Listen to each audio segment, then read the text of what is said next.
El tema del sábado, y cuando yo tenía 10 años, un profesor me dijo, el sábado es el día del Señor, me mostró la evidencia, pero fue hasta ahí. En 10 años de edad nadie tomó una decisión fuerte, nadie está convencido, pero fue ahí que yo dije, me voy a preparar con el tema del sábado, pero desde el punto histórico. ¿Por qué?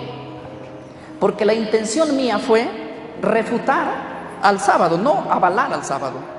Yo voy para la historia y encuentro en la historia a través del siglo I, siglo II, siglo III, siglo IV, muchas preguntas que no encajan.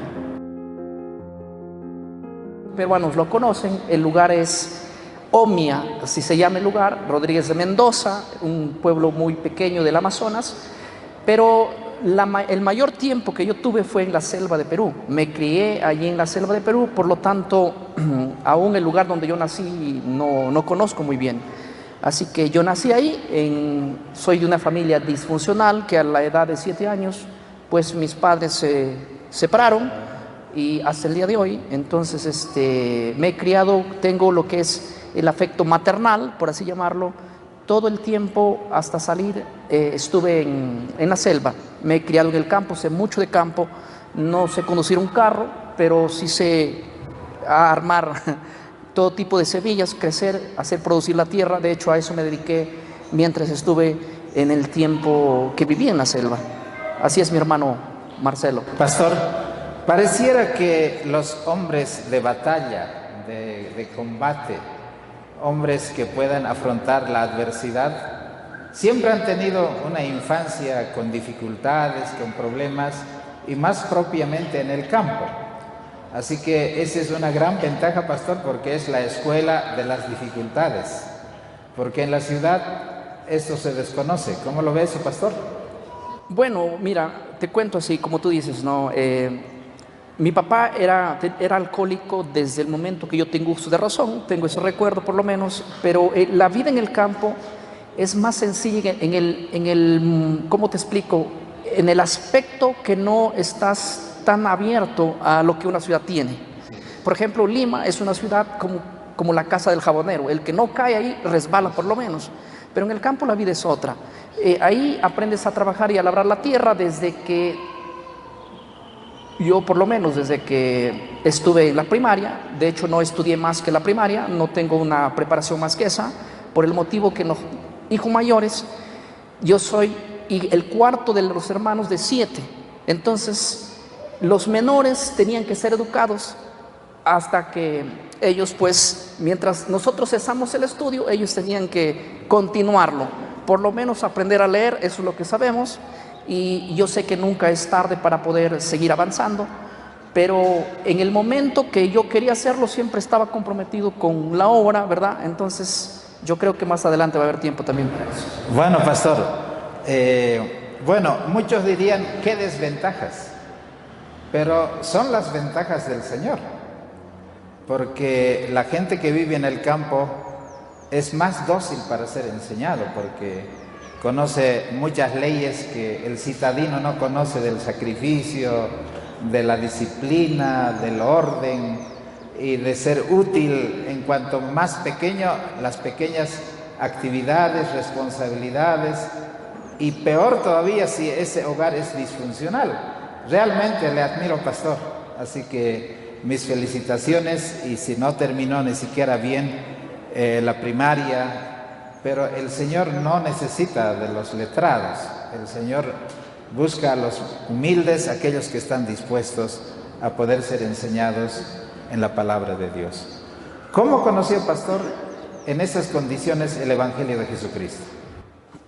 Bueno, el Evangelio en sí era muy predicado en mi pueblo. Hay un pueblo muy pequeño, pero a pesar que es pequeño, hay por lo menos 6 iglesias ahí. De un principio, como todo joven, no nos interesa eso, ¿verdad? Recién en el año 2012 es que yo me asocio a la iglesia evangélica y me bautizo en el 2012.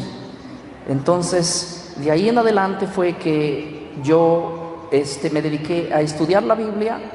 Y en la iglesia evangélica no miran el título universitario, ni si has estudiado teología o no, sino se dan cuenta de que tienes un llamado y un propósito. Entonces, al año que yo estudié ahí, Dios me permitió poder pastorear ya la iglesia. Entonces en el 2013 yo ya fui pastor de la iglesia y rápidamente llegué a tener cargos a nivel nacional dentro de la propia institución. Esto hasta el 2019, que ya pues estamos hablando de, no voy a avanzar de la pandemia, pero ese fue el 2012, por así decirlo, que yo decidí aceptar el llamado de Cristo, porque Dios nos estaba llamando desde muy antes.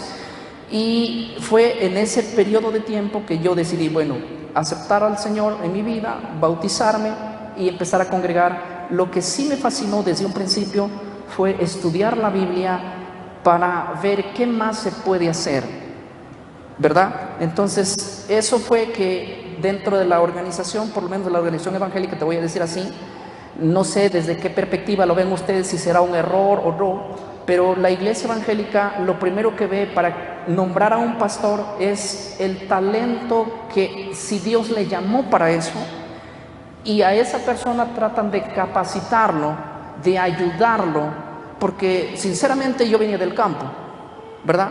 Entonces ellos tratan de darte la facilidad, no sé cómo sucede aquí, si es que a los líderes que estudian la facultad o hay que pasar ciertas universidades, yo no lo sé. El detalle, lo que sé es que los institutos bíblicos, por lo menos en la iglesia evangélica, son como, vamos a darle la facilidad al que es llamado para la obra del Señor, porque si se trata de que la iglesia tiene universidades, colegios, es para preparar a la gente que va a servir a la iglesia y al mismo tiempo al llamado que Dios tiene, ¿verdad? Más no a lo contrario, como aquí estudia el que tiene dinero, no el que tiene talento. Entonces, de tal manera que probablemente hay muchos pastores que tienen el estudio pero no el talento, y hay en la iglesia muchos talentos que no tienen el dinero, que deberían estar en los lugares que quizás otros no están.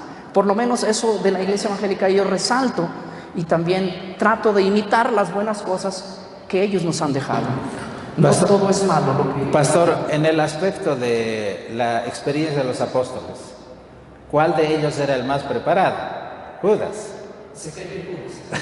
Pero, como dice la palabra de Dios, lo vil del mundo escogió para avergonzar a los sabios.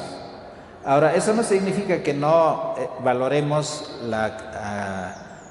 lo necesario que es la parte académica.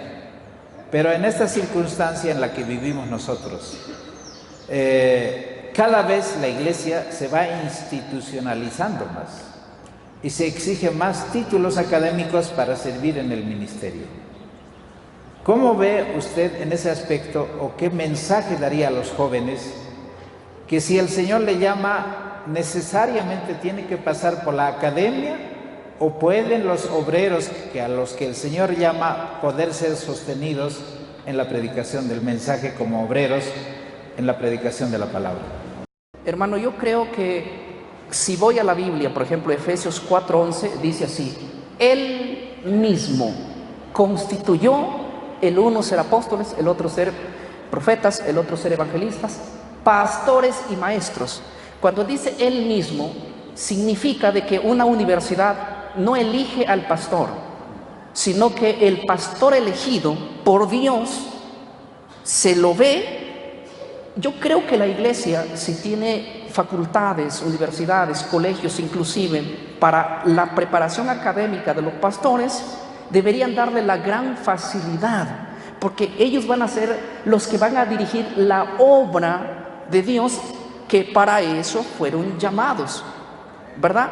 Entonces, a veces esto no pasa en algunas universidades, a veces esto no se da, sino que el que tiene economía, aunque no tenga talento, tiene la facilidad de poder, se lo ve más ahora al pastor como una carrera para trabajar, que como un ministerio elegido por Dios, la cual es muy diferente. Yo creo que uno de los más grandes errores sería tener sentado a los pastores que fueron elegidos y tener en pie a los pastores a los cuales Dios no los llamó, sino que automáticamente la universidad les eligió como pastores. Eso es mi opinión, y creo que Puedo estar equivocado, pero estoy convencido que todo pastor que tiene un llamado al ministerio debe ser preparado, sí, pero debería tener la facilidad de hacerlo, ¿verdad? Y que la propia iglesia lo pueda. Hoy lo que se pide es un título para ser pastor, para ser obrero para el Señor, en un llamado quizás. O quizá entre medio de ellos uno descubre el llamado, pero cuando ya está terminando la carrera académica, así se lo ve. Pero al margen de eso, ¿cómo usted puede evaluar el asunto de la pandemia? ¿A lo que platicamos para usted fue una bendición o fue realmente algo negativo que pasó en la historia de la humanidad? Bueno, partiendo por la pandemia, fue una de las, por decir, la primera. Yo no conozco en la historia, desde la creación del mundo hasta el 2019, que una pandemia haya sido global en su totalidad. Por ejemplo, si hablamos de la pandemia de 1918, la gripe aviar, la gripe española y las otras que hubo, fueron pues en un continente, ¿verdad? No fueron como la que marcó la pandemia del 2019. Nunca desde la creación del mundo ha habido una pandemia que haya tenido un alcance completamente mundial, nunca. Así que esa pandemia marcó en el sentido del mundo un antes y un después. Pero en el caso personal, para mí la pandemia, por un lado fue una bendición, porque nos cerró las puertas a las cosas que estábamos entretenidos y a decir, bueno, por lo menos yo dije, este tiempo va a ser el tiempo de que yo pueda sentarme a estudiar mucho más de lo que le he hecho hasta aquí. Y fue la pandemia que me llegó inclusive a poder descubrir cosas que hasta el momento yo no lo sabía. Si enfatizamos en unas de ellas, podría ser los temas que ahora planteo. Todos surgieron a partir de ahí. Aunque tenía una cosmovisión desde antes, como todo evangélico tiene cierta cosmovisión de los temas que plantea hoy, por ejemplo, la Iglesia Adventista, pero no ha llegado a un estudio personal, simplemente has arrastrado por encima, y la pandemia fue que me llevó a mí a analizar temas como lo que el sábado, la inmortalidad del alma, los diferentes puntos de escatología.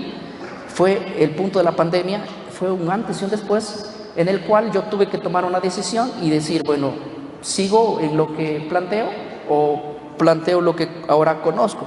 Porque hasta cierta parte tenía una luz, pero no hasta una luz mucho más allá de la que me dio la oportunidad del hobby, por así llamarlo, de descubrir y estudiar puntos que creo que ustedes lo han estudiado ya casi por 200 años. Pastor, ¿cómo fue ese comienzo? Porque de algún lugar nació la chispa, o fue algo así casual, y cuáles eran los medios que el Señor le dio para poder conocer estas verdades. Mira, ¿cómo te digo? Alguien me agregó a un grupo de debates bíblicos. Entonces, siempre en la iglesia me decían, tú sabes mucho de Biblia. Y cuando entré a ese grupo dije, bueno, yo aquí voy a, por lo menos, a debatir y defender mi fe. Y en ese grupo que había de diferentes países, personas, había temas que se debatían. Hoy vamos a hablar cuál es el día del Señor. Y uno decía el sábado y otro decía el domingo, y se agarraban textos y nunca llegaba a nada. Entonces fue ahí que yo me di cuenta que había que analizar más profundo ese tema. El tema del sábado, y cuando yo tenía 10 años, un profesor me dijo, el sábado es el día del Señor, me mostró la evidencia, pero fue hasta ahí. En 10 años de edad nadie tomó una decisión fuerte, nadie está convencido, pero fue ahí que yo dije, me voy a preparar con el tema del sábado, pero desde el punto histórico. ¿Por qué? Porque la intención mía fue refutar al sábado, no avalar al sábado.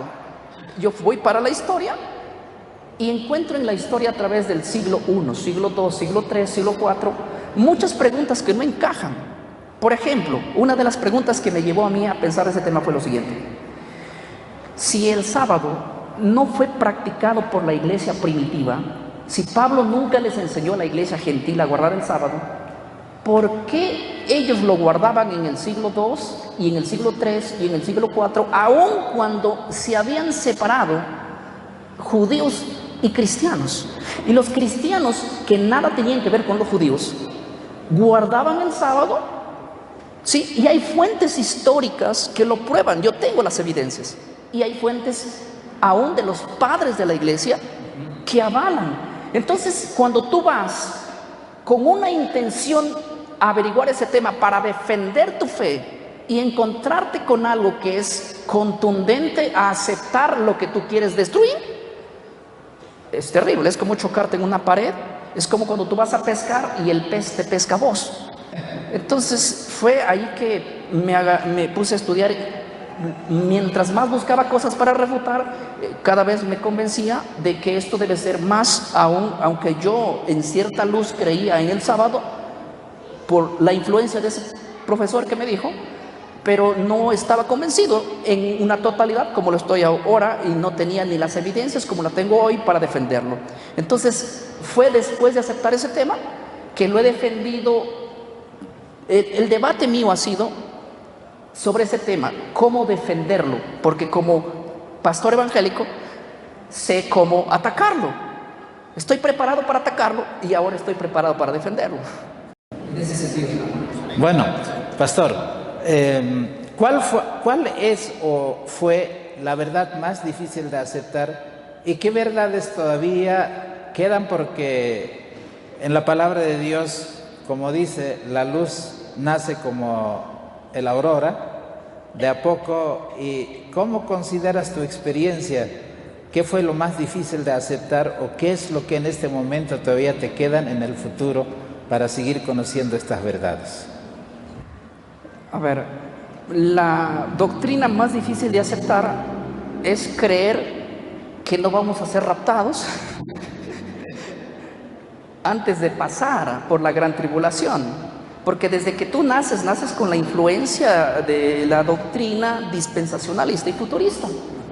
Entonces tú ves el rapto en las películas, en los periódicos, en la televisión, en los programas, todo hay eso. Entonces tú estás mentalizado para no encontrarte con esa tribulación. Ahora vemos la tribulación muy cerca. Entonces uno de los puntos más fuertes es aceptar que tienes que pasar por esa gran tribulación y aceptar inclusive que tu doctrina se cae cuando descubres que la profecía de las 70 semanas ha llegado a un cumplimiento total.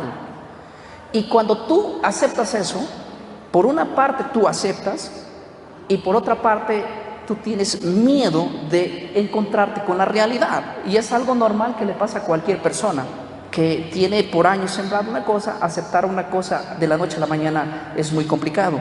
No solo lo acepté, sino que ahora estoy convencido, y no solamente eso, lo fomento con una pasión, porque nada de lo que es verdad se debe de declarar como si pareciera que fuera falso. Se debe declarar con toda convicción de algo que tú has llegado a una creencia fundamental. Y esto lo aprendí de los padres de la iglesia del segundo siglo, desde Ireneo de León del 130 hasta Jerónimo del 420. O sea, leí la historia de la iglesia desde el siglo I hasta el siglo V. 500 años de historia me tuve que leer en fuentes para descubrir que esta doctrina era completamente desconocido, por lo menos en los primeros 5 siglos. Luego me interesé por ver dónde inicia. No existe en el siglo X, en el siglo XV, en el siglo XVI, casi siglo XVII.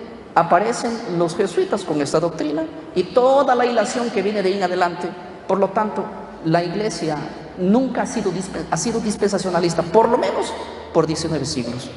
Y aceptar eso es lo más complicado para un evangélico. Esa doctrina es la más complicada. Y esa es la doctrina que debe ser hoy una de las más importantes que se debe enseñar. Lo creo así. Qué difícil, ¿no? Yo no lo veía hasta que escuché varios temas, también conversaciones y pláticas que hemos tenido con varios pastores. Me parece muy simple o quizá muy precario el sostener esa verdad. Al margen de eso, la verdad del santuario. ¿Cómo andamos, pastor? Porque la verdad del santuario es una plataforma donde están engastadas tantas verdades. ¿Qué tanto de eso está adquiriendo en su conocimiento a través del estudio de la Biblia? Mira, La verdad del santuario yo estudié no mucho, para serte sincero, estudié parte de lo que es el santuario, estudié muy bien las fiestas solemnes, su significado. De hecho, estudié bastante ese tema, que si hablaría con cualquier adventista, no muchos son preparados en ese tema, de las fiestas solemnes, sus fechas, su significado, la ceremonia, que se hacía todo, ¿verdad? En qué fiesta estamos hoy.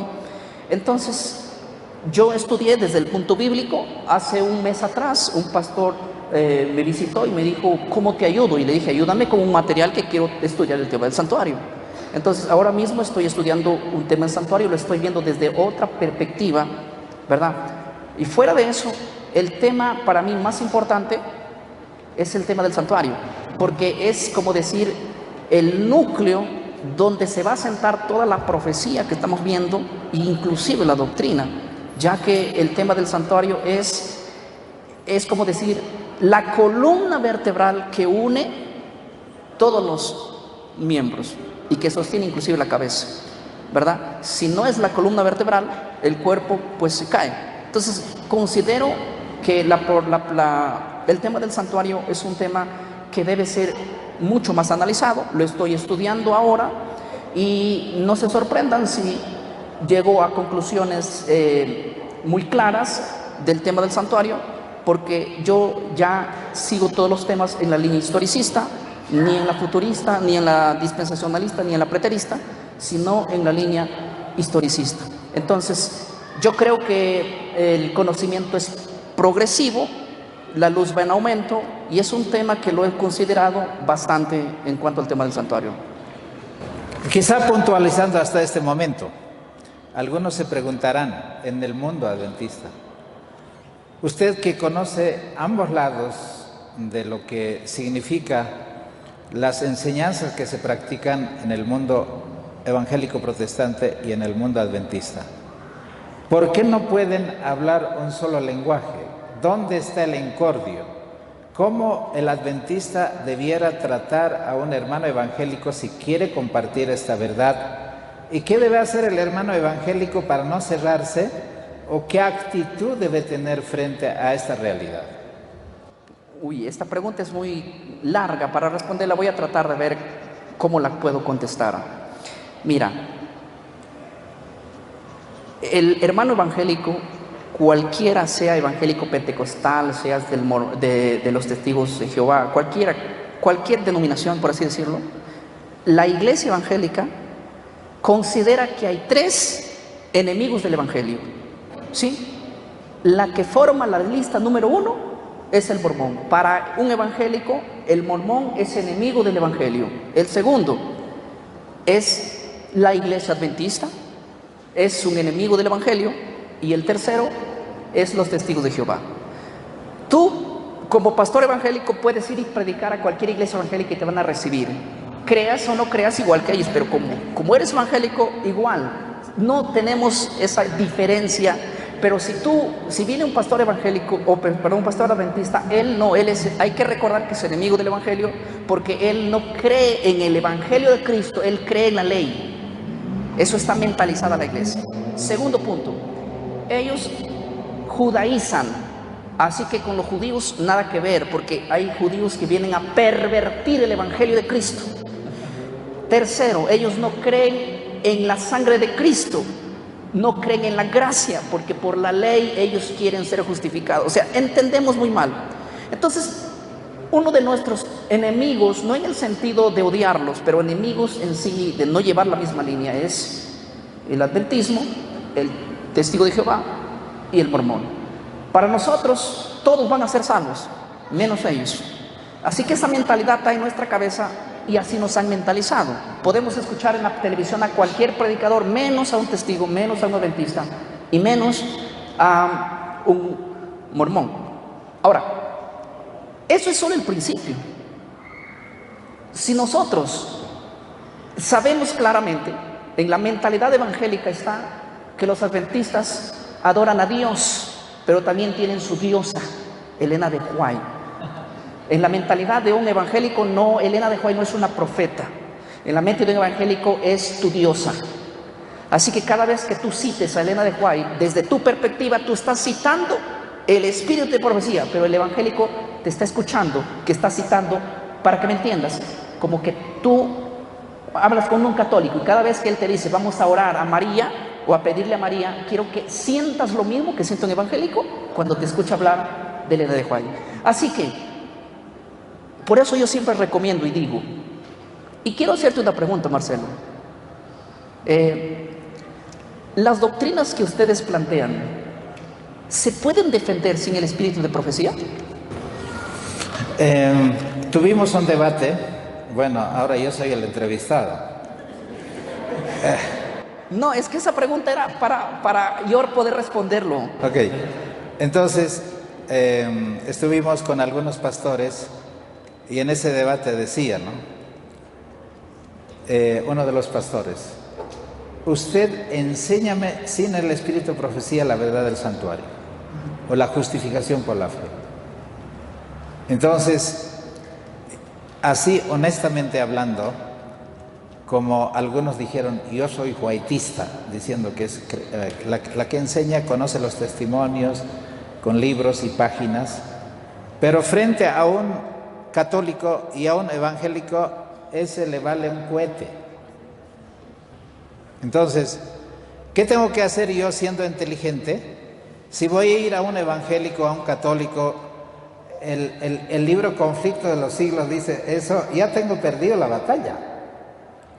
Entonces, este pastor decía, tenemos que llegar al método Lutero, sola escritura.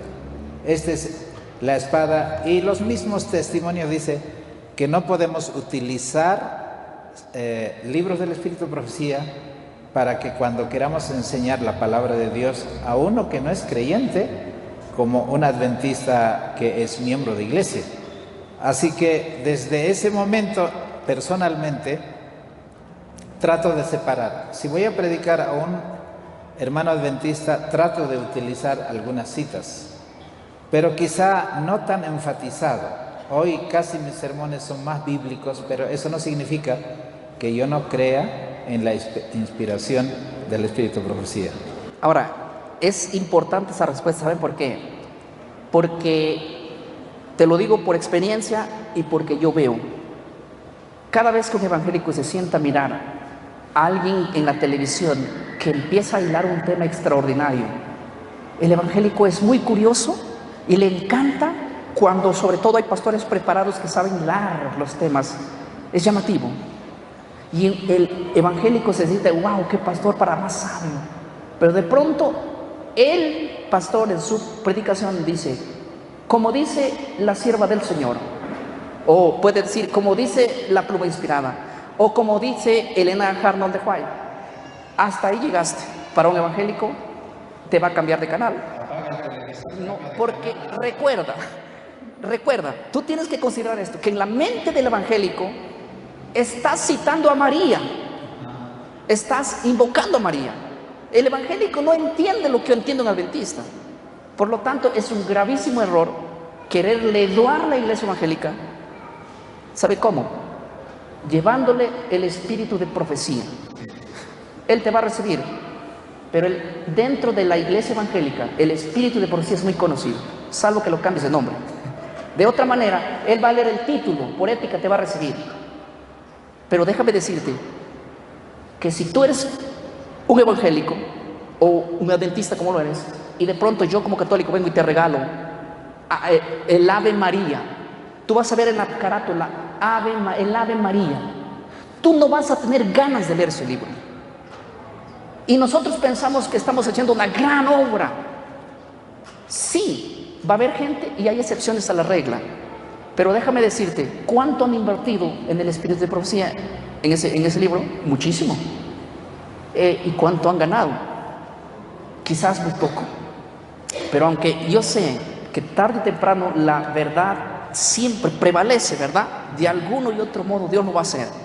Lo que digo simplemente es que para que la iglesia adventista pueda evangelizar, ¿cómo lo podríamos evangelizar ya que está evangelizado? Para que pueda adoctrinar a un evangélico, tiene que hacerse evangélico en su manera de citar la Biblia. El evangélico es pura Biblia.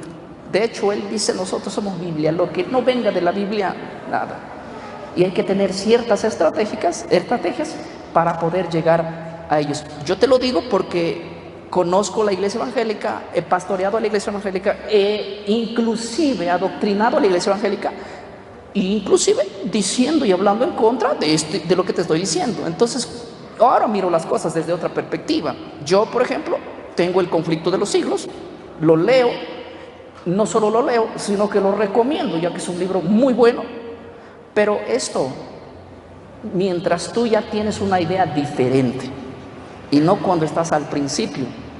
Cuando estás al principio es casi muy difícil, por así llamarlo, mi hermano. Pastor, alguien dijo así, entre comentarios, escuchándote a ti.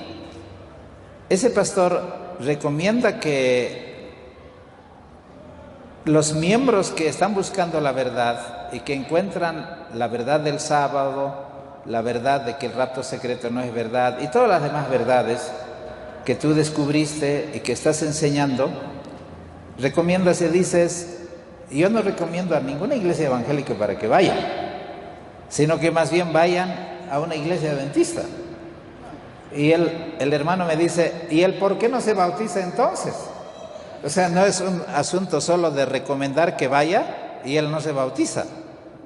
Entonces, yo sé qué es lo que tú piensas, pero ¿qué puedes decir frente a los hermanos que quizás se cuestionan porque hay intereses más grandes que el cielo tiene para ti en este ministerio, por lo cual quizás no te haces miembro, ni siquiera pastor de la iglesia adventista, y sigues denominándote que eres un pastor evangélico? A ver, esa parte quizá para muchos es engorroso, está un poco envuelto. ¿Cómo explicarías? ¿Cómo salgo de la entrampación que me estás haciendo? Muy fácil. Mira, nosotros tenemos muchísima gente a nivel del mundo que escucha nuestros mensajes. Ahora ha causado un impacto mundial dentro del habla hispana, nuestros mensajes dentro de la iglesia evangélica, y hay muchísima gente que se ha bautizado en la iglesia adventista de diferentes países. Testimonios que los tenemos grabado de gente que ha escuchado. Ahora, ¿bajo qué contexto yo dije eso? Porque todo viene bajo un contexto. Bajo el contexto. Ese tema yo estaba hablando acerca de que la iglesia tiene que ser historicista, porque todos los hombres del pasado han sido historicistas, y que las doctrinas que yo aprendí, la única que tenemos una línea de pensamiento igual ahora en el presente es la iglesia adventista. Entonces yo les digo, porque hay mucha gente que nos escribe de alrededor del mundo y me dice: pastor, aquí no estás tú. Y cierto, no estoy allí.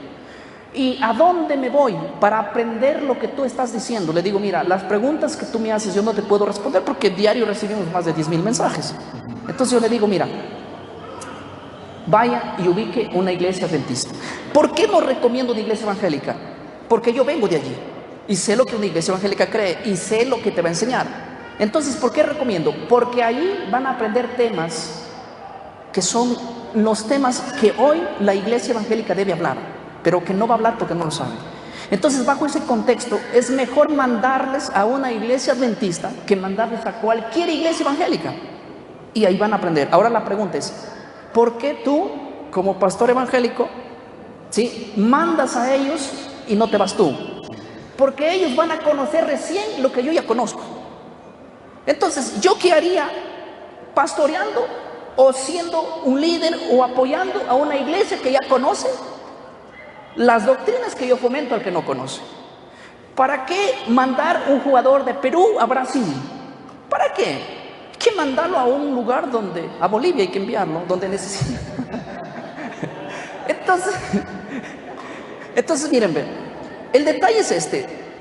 Nosotros hemos llegado a casas de gente, te cuento así nomás, hemos llegado a una casa hace poco llegué a la casa de un hombre muy acomodado en Perú, y él escuchó nuestras transmisiones por el Facebook, nos llamó y me dice: ven. Yo le dije: voy a ir a tu casa, pero por lo menos reúne a la familia. Y él reunió como 20 personas ahí, todos sus inquilinos, todo.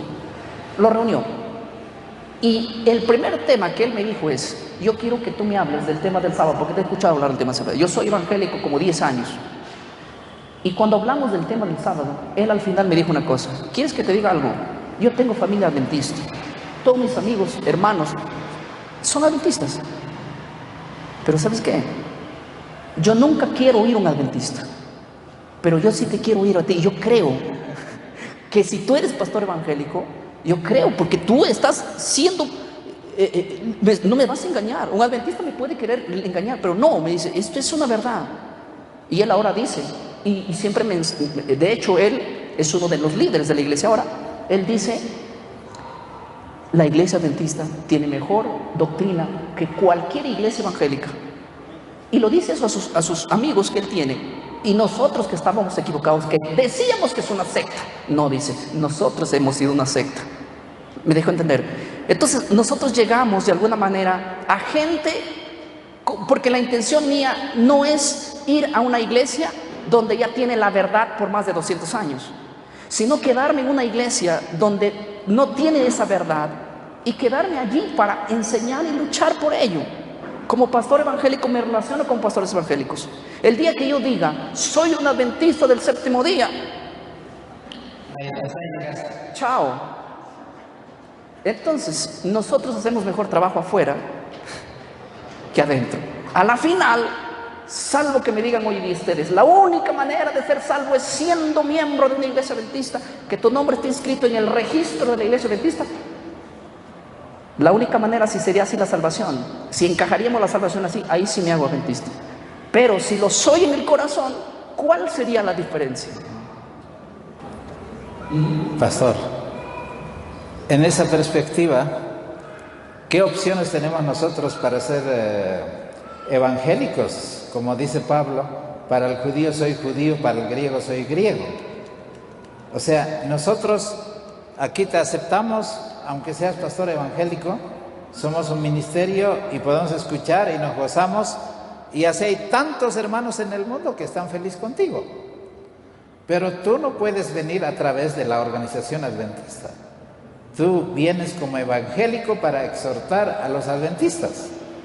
Entonces, en ese aspecto, ¿cómo ves la perspectiva del mensaje? ¿En qué parte encajas tú? ¿Cómo el mensaje de la verdad presente, el mensaje de los tres ángeles, va a terminar? ¿En qué proceso estamos? ¿Cómo lo ves desde tu perspectiva? Mira, yo creo que Dios les ha escogido a ustedes porque la iglesia, considerando, sí, a mí me gusta mucho estudiar la historia, viendo los aspectos y la realidad, y sondeando a nivel mundial, digo, ¿qué iglesia es la que tiene la responsabilidad del mensaje de los tres ángeles? ¿Los testigos de Jehová? ¿La iglesia evangélica? ¿La iglesia católica? No encuentro otro candidato más que la iglesia adventista. Entonces, los que tienen que hacer el trabajo son ustedes. ¿A quién lo van a esperar? A nadie más. Y de alguna manera, eso ustedes lo tienen que tener en la mente. El mensaje de los tres ángeles debe ser el tema del pan del día de hoy. ¿Por qué? Porque tenemos el nuevo orden mundial a la vuelta de la esquina. Ahora todos los programas, eventos, campañas que se hagan deben estar relacionados con eso, porque es el último fuerte golpe del adoctrinamiento a la voz que diga, temed a Dios y dadle gloria, salid de Babilonia, si no sales vienen sobre ti las plagas. Si no los advierte el que sabe, ¿quién lo va a tener que hacer?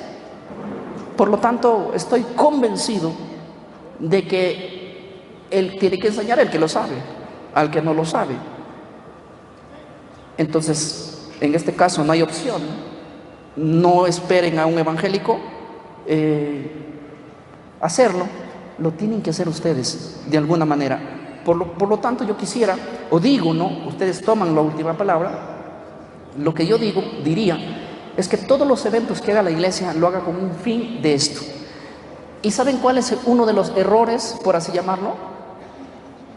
Les voy a decir una. Yo ahora me relaciono con la iglesia que pastoreo, todos han sido dominicales, todos. Y ahora todos guardan el sábado. ¿Ya? Todos. No hay ni uno solo y cada día se suman más. Ya el lugar tenemos que ampliar porque ya no cabe la gente, y a mí me conviene que no vengan mucho porque ya no puedo atenderlo, estoy rogando que no vengan, que se queden, y los que viven cerca vayan a las iglesias adventistas. Yo les digo así porque no puedo atender mucha gente, no tengo muchos líderes, aunque inclusive pastores se han sumado, pero esos pastores, tú dices, pero tienes pastores, sí, pero esos pastores son nuevecitos en el conocimiento y hay que enseñarlos todavía. Ahora, ¿saben cuál es uno de las cosas que tengo como por decir que no estoy a favor? Es que los que conocen esta verdad tienen miedo decirlo. ¿Por qué? Y no hablo solamente de los líderes, sino que dicen, yo te voy a decir lo que piensa un evangélico. Un evangélico no quiere que te vayas dándole tanta vuelta. El evangélico está enamorado de la Biblia, él está enamorado de la palabra. Y el que está enamorado de la Biblia, cuando encuentra la verdad, quiere que le digas así. Pero el adventista dice, ¿cómo llegamos a predicar el evangelio a los evangélicos? No podemos decirle directo. Hay que entrarle con comida, con salud, con masajes. Y el evangelio de la verdad bíblica hay que decirle al último, cuando ya es mi amigo. ¿Me explico? Y a veces pasamos un año dando vueltas, como cuando tú andas enamorado de una chica y nunca te atreves a decirlo, y de repente la chica está queriendo que se lo digas, ¿verdad? Muchísimas gracias. ¿Sabes cuál es el detalle, mi hermano Marcelo? Si tú has visto, los que han visto el canal al cual yo doy, yo hablo de esto sin dar vueltas. Les digo con toda fuerza y autoridad, porque el mismo error, con el celo que tenía antes, lo hablaba, hoy lo hablo con mayor, lo que es verdad. ¿Por qué tenerle miedo a decirle al evangélico que tiene que obedecerle a Dios? El evangélico, cuando lee la Biblia, encuentra, hay que entender que hay evangélicos que van a escuchar la voz de Dios. No es que nosotros no queremos que ellos nunca más nos abran la puerta. El que no es de Dios no te va a abrir la puerta, hermano. Y el que es de Dios, siempre va a haber gente que va a querer escuchar la palabra y va a querer hacerlo. No den tanta redundancia. Llámele al pecado por su nombre, y el que es de Dios, el evangélico anda enamorado de Dios. ¿Saben por qué no guarda muchas veces lo que ustedes guardan? O no cree porque lo que ustedes no creen. Porque no lo sabe, nadie se lo dijo. Y no es por otra cosa. Así que no hay que darle mucha vuelta y hay que comunicarlo, porque la verdad es la verdad. Eso me hace recuerdo, estuvimos hace unas 2 semanas en Centroamérica, en México. Y nos escriben a través de las redes sociales, para los que nos ven a través de Pilares de Nuestra Fe, La Red de Devenir o Palabra Fiel, porque dicen, ¿no? Escuchar al pastor Miguel Ángel Ortiz es lo mismo que escuchar, por decir a Estefan Bor, es lo mismo que escuchar, pero en versión evangélica. Entonces, el hermano me dice, yo voy a la iglesia, y algunos hermanos evangélicos dicen, hemos ido a la iglesia como el pastor nos recomienda, pero el tipo de mensaje que escuchamos a través de las redes sociales y a través del canal del pastor Ortiz, no lo encontramos y al final no sabemos qué hacer. Y entonces ahí me dicen, ¿no? Si no fueran por los canales o por los medios que ustedes tienen, nosotros estaríamos tan desnutridos como los hermanos evangélicos. Y eso me dio temor. ¿Por qué? Porque hoy, antes decían al adventista los hermanos de la Biblia, porque solo andaban con la Biblia. Hoy ya no manejamos la Biblia, a veces con celulares se va a la iglesia, a veces ni los testimonios se lee. Entonces, ¿cómo este mensaje está enfrentando los problemas que hoy tenemos dentro de la iglesia y no estamos quizá en condiciones de recibir a los hermanos evangélicos que vienen con hambre y sed de justicia? A ver, pastor, ¿cómo lo ves? Nosotros tenemos centros de estudio en Lima, en diferentes distritos, donde nos reunimos. De hecho, yo tengo reuniones todas las noches, en un grupo, uno en un día, otro. No tengo vacaciones, ningún día. Todos los días estoy en eso. Y nosotros tenemos alumnos, por ejemplo, de la iglesia madre, porque hay lugares donde hemos abierto, pero la iglesia madre, que es en Puente Piedra, tenemos grupos a 2 horas, a 1 hora, en carro. Entonces, yo les digo a esa gente que nueva y que estudia, le digo, mira, tú estás estudiando aquí y yo sé que tienes dificultades para ir hasta allá. ve a una iglesia adventista que esté más cerca a donde tú estudias. Y ellos van a la iglesia, pero luego en la próxima clase ellos vienen y me dicen, es que no encontramos lo que oímos a través de las redes, porque la iglesia evangélica está impactada con el tema del cuerno pequeño. La iglesia evangélica está encantada con el tema de que no hay un rapto antes de la segunda venida, porque son temas que nunca se dan allí. Ustedes pueden decir, pero todo el tiempo se está predicando de esto. Sí, pero es que ustedes saben de eso, pero la iglesia evangélica no sabe, para ellos es muy nuevo. Entonces cuando van ellos me dicen, yo me fui, pero no hablaron nada. Mírame cómo me cuentan, lo que nos enseñaron es cómo preparar las papas, cómo comer la cebolla, no mezclarla con esto. Entonces es una iglesia o me mandaste a un restaurante chef. Me lo han dicho así. Entonces me dicen, mira, yo prefiero ir donde tú estás. Toman, no te miento, pero hay gente que viene a la iglesia desde 3 horas cada sábado, se levanta 4 de la mañana para llegar a 9, porque nosotros en hora somos puntuales. Siempre, eso lo aprendí de un testigo de Jehová. Un testigo de Jehová me enseñó a ser puntual. Y yo creo en eso, y la iglesia sabe que uno de los puntos más cruciales de nosotros en todos nuestros programas es ser puntuales. 9 de la mañana comienza el sábado y tú no vas a ver a gente llegando 9:05, vas a ver gente llegando ahí. Yo por lo menos estoy desde 1 hora antes. Abro la puerta y cierro la puerta. Soy el portero de la iglesia, de verdad. Pero si tú no lo haces con el ejemplo, ¿qué vas a reclamar a los demás? Entonces yo les digo, a los que me llaman así de lejos, les digo, mira, la entrada es las 9 en punto, porque para mí el momento más especial es la oración. El momento de la oración que llegar. Entonces, si tú llegas 9:01, ya no entras, le digo yo. Y llegan temprano. Entonces, eso hay que aprender también, son cosas que se pueden aprender, que es una iglesia viva.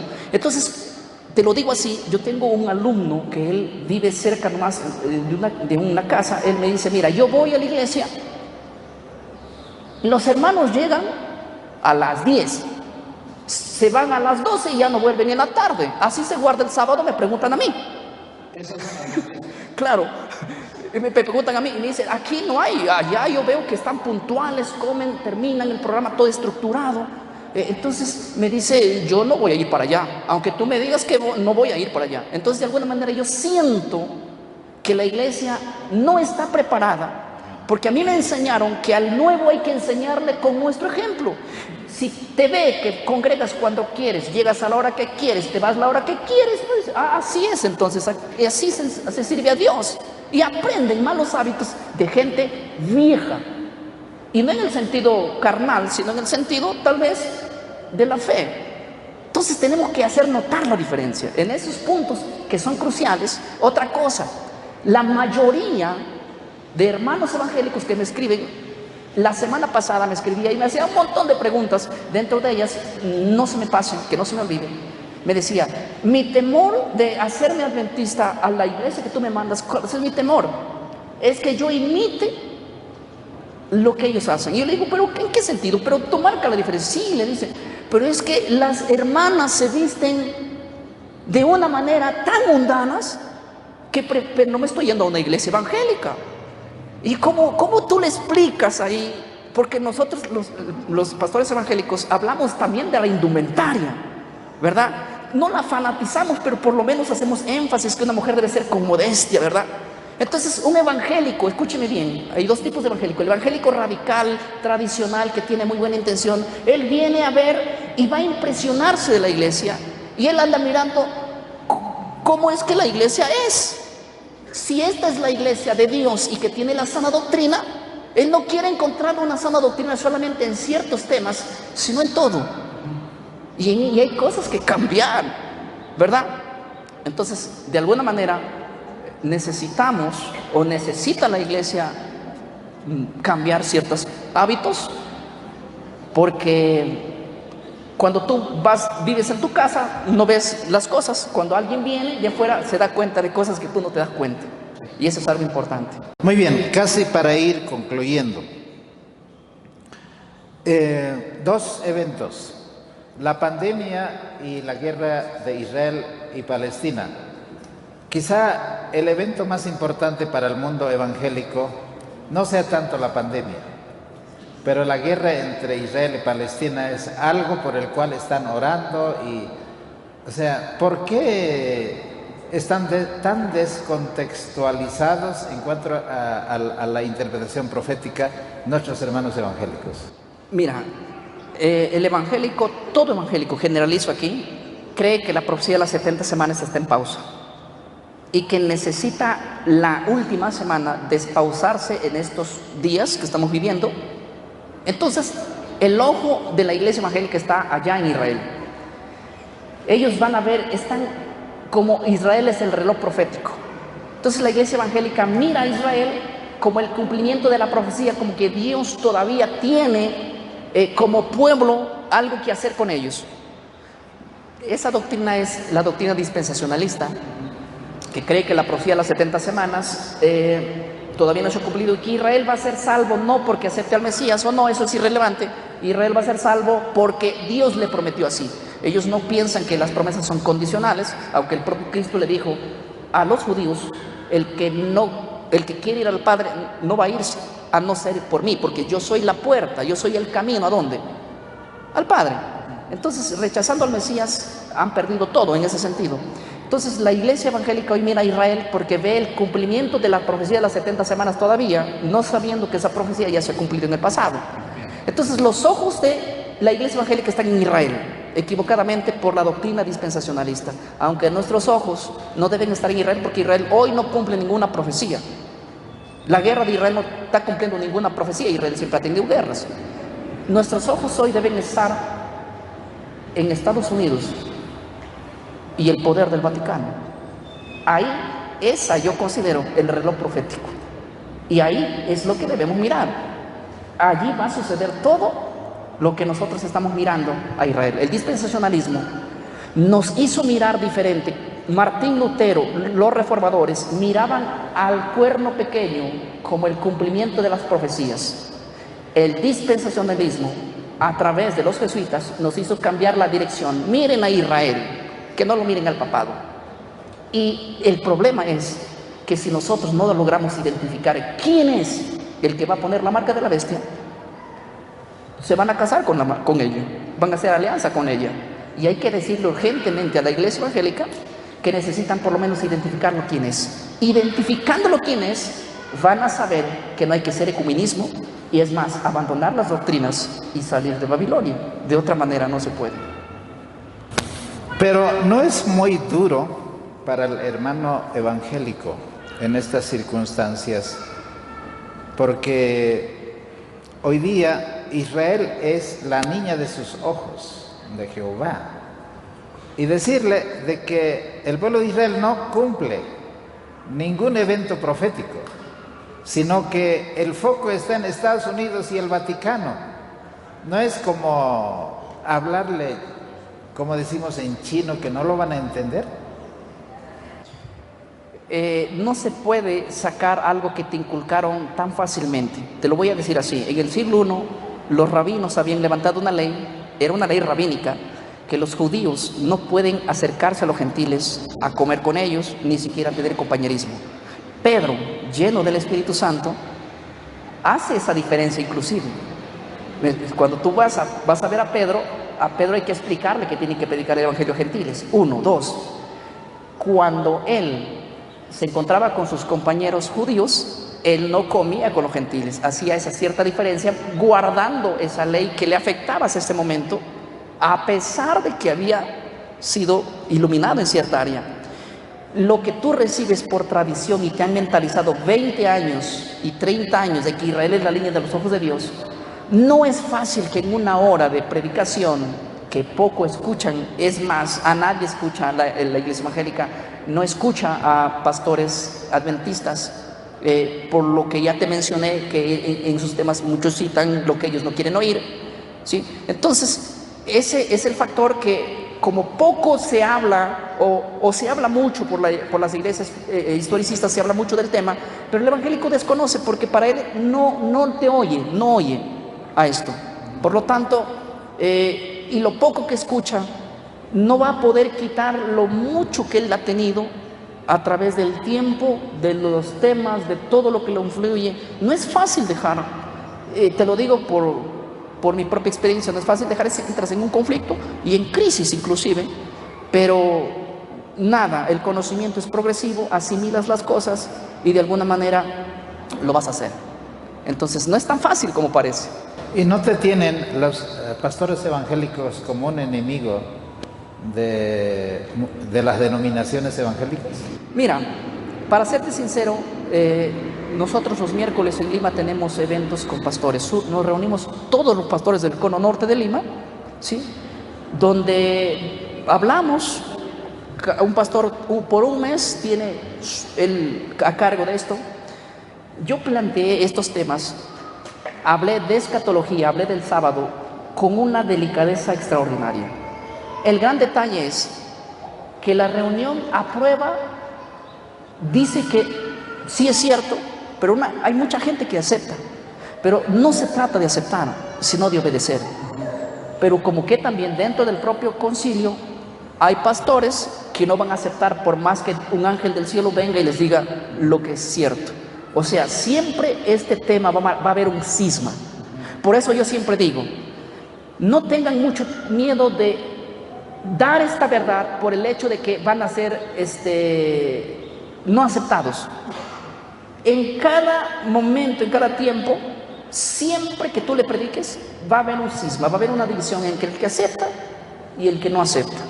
Entonces, no es con espada ni con ejército, es con el poder de Dios que se va a hacer. A veces nosotros quitamos eso y queremos, con nuestras estrategias, querer evangelizar, cuando eso no nos ha prometido. Hay que ser estratégico, sí, pero cuando tenemos una verdad, hay que plantearla. Y llegamos al punto de decirles, como Martín Lutero, yo les dije, y ahí a todos los pastores, ustedes escuchan muy bien este tema, ya saben toda la verdad. Ahora ustedes, si quieren hacerlo, háganlo. Pero lo que no van a poder probarme es que yo estoy equivocado. Y hemos tenido debates fuertes, hablando todo argumento que se levantaba. Yo le digo, pero ese argumento yo lo usaba como de la denominación, y ya sé cómo refutarla. Entonces, aunque ellos ya se cansaron por no poder refutarlo, de alguna manera lo han aceptado. Pero, como te digo, lo aceptan. Pero de ahí a hacerlo es otro problema. ¿Cómo le digo a la iglesia que le tuve engañado 20 años? Y ese es un problema fuerte. Eso es más complicado aún todavía. De verdad, y es muy, muy complicado. Tengo ahora mismo pastores que me dicen literalmente así, mirándonos: pastor, dime, ¿me van a votar de la iglesia cuando me entero de eso? Claro que te van a votar, pero si tú te has sido llamado para complacer a los hombres, quédate ahí. Yo pasé por la experiencia, ahora pasa tú.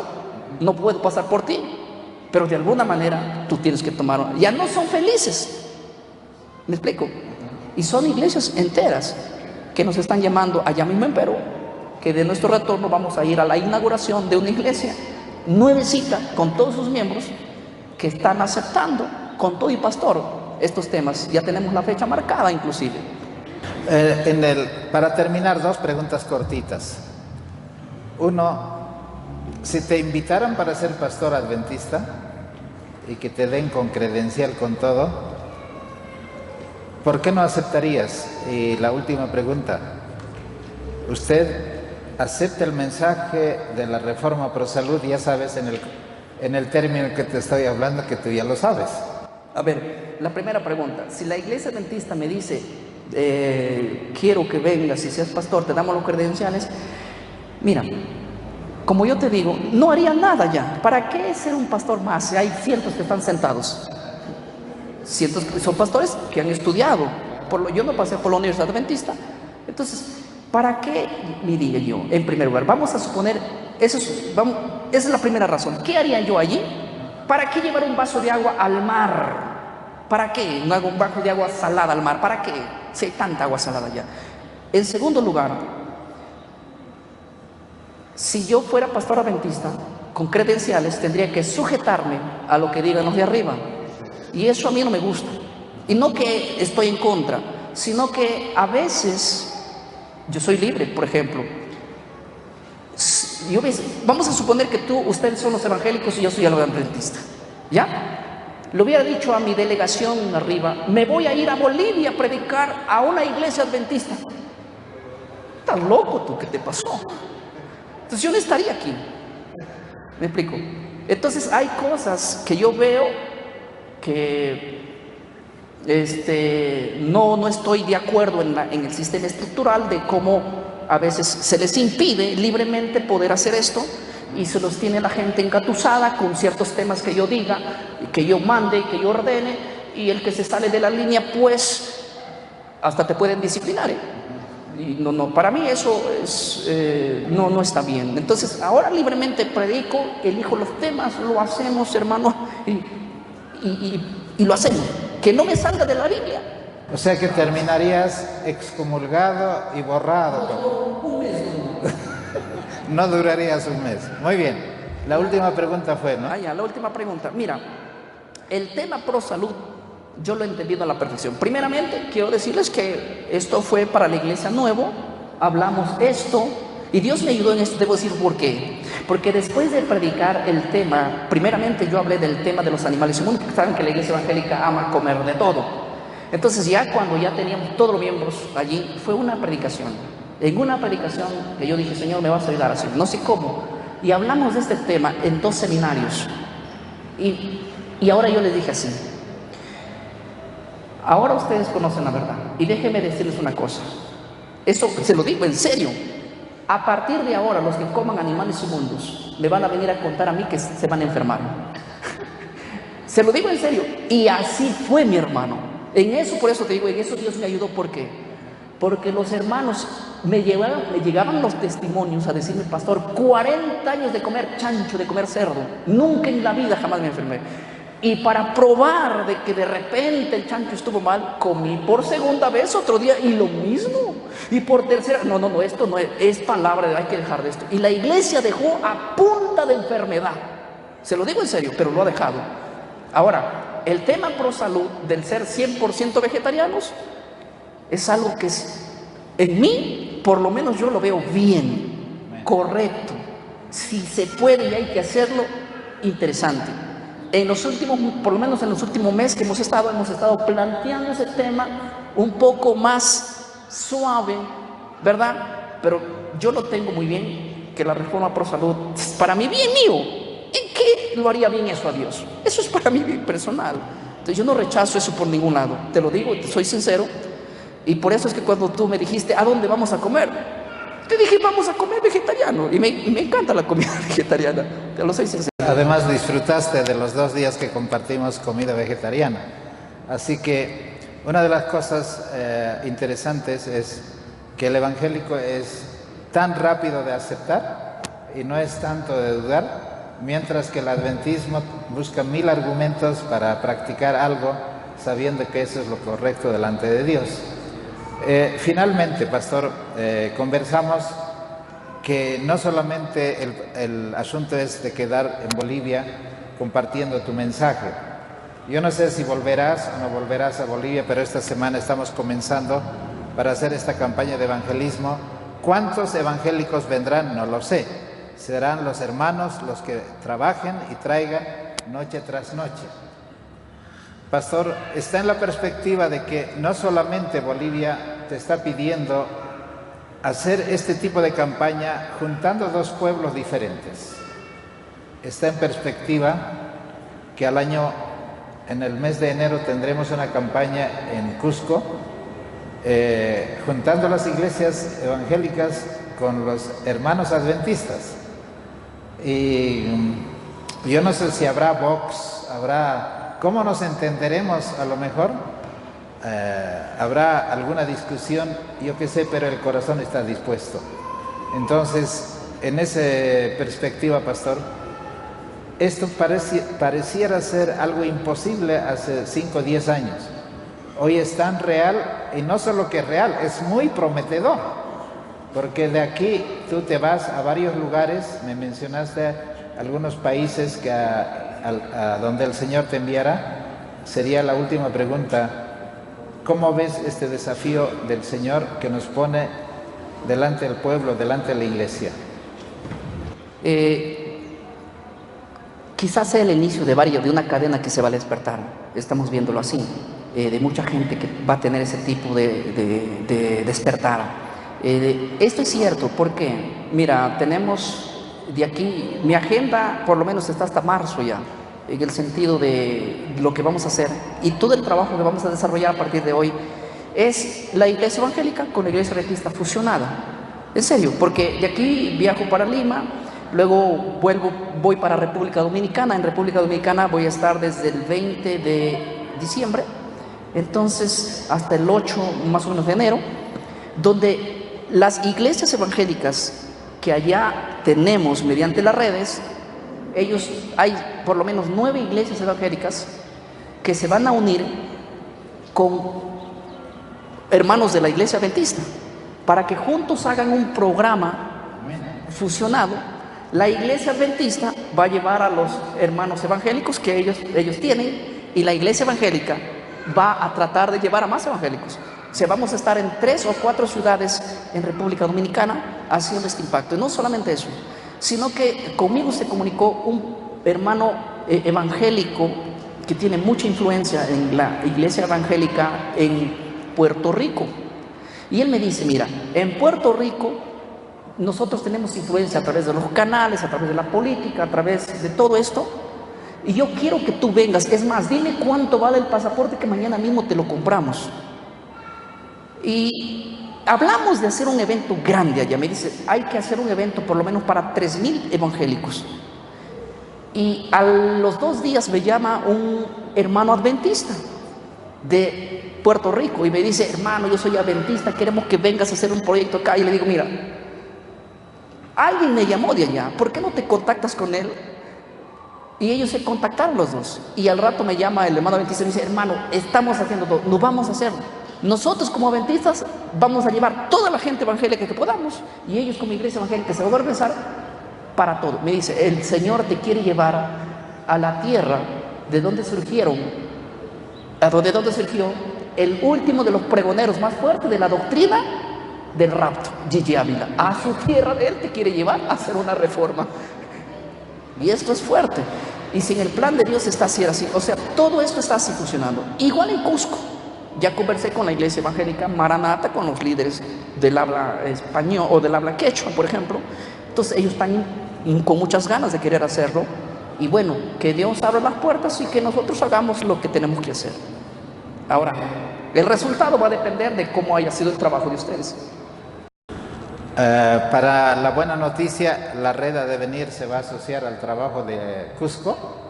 Así que yo creo que la lluvia tardía se va a derramar y aquí va a haber lo que ocurrió con los apóstoles. Corazones llenos del Evangelio de Jesucristo, terminando en poco tiempo y compartiendo estos mensajes y comiendo todos en común, no habiendo distinciones, pero creyendo en la misma verdad, en el mismo Evangelio. En todo eso, ¿no ven ustedes, amigos y hermanos que nos escuchan en la red, que este es un milagro que Dios está haciendo?